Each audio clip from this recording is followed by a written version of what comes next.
Shalom, friends. And here we are once again, a little technical difficulties that caused us to disconnect for just a second, just as we were getting started. Today, I wanted to take a minute and continue what I was talking about on Shabbat when I was relaying the story of the spies that had gone to check out the land of Israel and gone to see what was taking place across the Jordan River as the Israelites were approaching Israel after leaving Egypt. As you know, 10 of the spies had negative reports. Their negativity would result in the Israelites marching in the desert for another 40 years until a new generation would establish itself, and a new generation with a new attitude would be responsible for going into the land of Israel. There's a lesson there, as I mentioned on Shabbat, a lesson about what it means to be positive and about how negativity can destroy our opportunities. Negativity can keep us from moving forward. It kept the Israelites from moving into the land of Israel. Negativity has affected many areas of our life, the least of which is our approach to Judaism. For so many years, for so long, our people experienced negativity when they came to the synagogue. What they heard was, you must do this, and you must do that. You will only be accepted if you can do this. You'll only be accepted if you can do that. But the fact of the matter is that we need to express something different when we approach our Jewish lives. And that's the essence of the story of the spies. We need to express a kind of joy and positivity as we go forward. Now, as many of you know, spend the summer preparing for the year ahead, our holidays and the classes that we will have soon. And in the fall, I intend to teach a class about a very famous section of Pirkei Avot, the Ethics of the Fathers.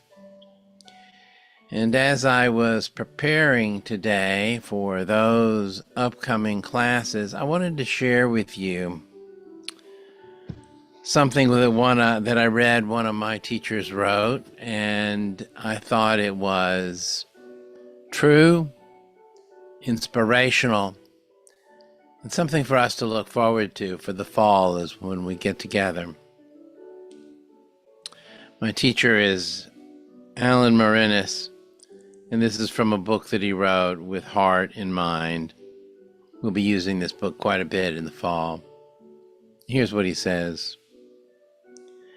The central concern of Judaism is that you and I accomplish a personal, spiritual transformation in our lifetimes. That core intention can be lost in the welter of rituals, festivals, liturgy, and other performative aspects of the tradition. It becomes even less visible when buried under the weight of buildings, institutions, campaigns, and political structures that are, for some, the face, if not the totality, of the Jewish world. But the fact remains that at its core, the driving concern of Judaism is spiritual transformation. Now, I'm not sure many recognize that, realize that, or come to synagogue prepared for that to be the essence of why they are there.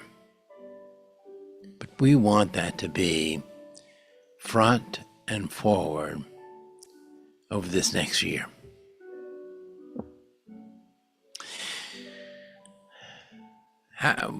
He goes on to say, how do we know that spiritual transformation is at the center of Judaism?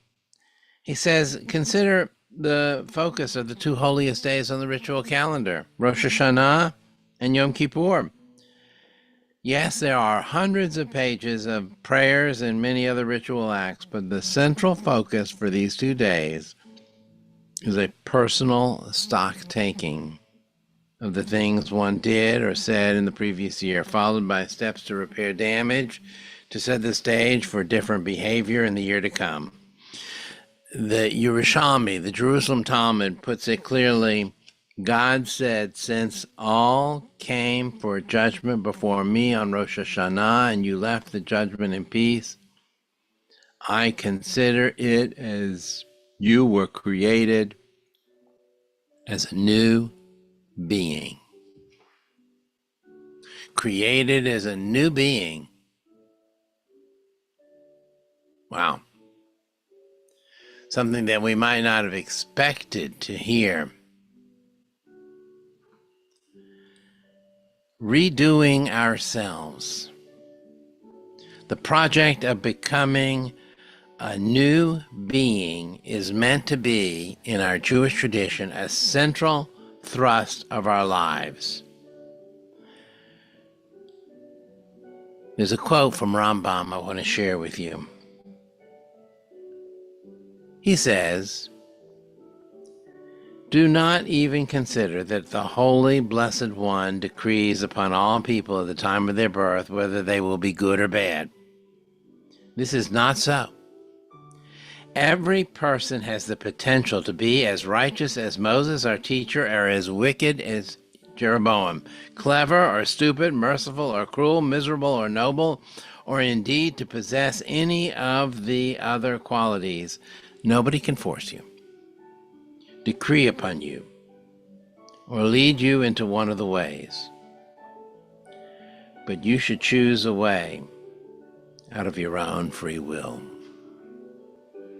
That's the essence of our tradition. That's the essence of who we are as Jews. And that, over the next year, is what I intend to focus on in